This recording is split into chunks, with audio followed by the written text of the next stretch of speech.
ఛాయేవానుగత సదా. ఈమె సీతమ్మ నా కూతురు, మహాపతివ్రత.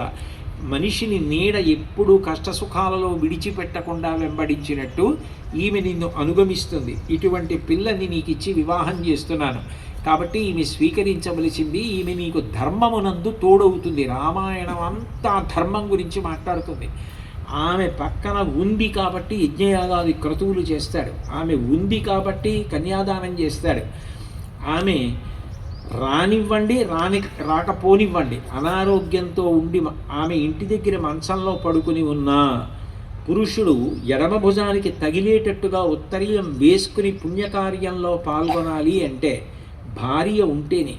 పత్ని లేదనుకోండి, అతను ఉత్తమ కార్యాలు చేయడానికి ఇక అర్హత ఉండదు, పుణ్య సముపార్జన ఉండదు. అందుకే మనం కామపత్ని అని పిలవరు. ధర్మపత్ని సమేతస్య, ధర్మమునందు ఆమె ఉపకరణము. కాబట్టి ఇయం సీత మమ సుత సహ ధర్మచరీతవా ప్రతీచ్ఛచైనాం భద్రం తే పాణిం గృహ్ణీష్వ పాణిన పతివ్రత మహాభాగా ఛాయేవానుగత సదా. నీ వెంట నీడలా వస్తుంది, స్వీకరించమన్నాడు.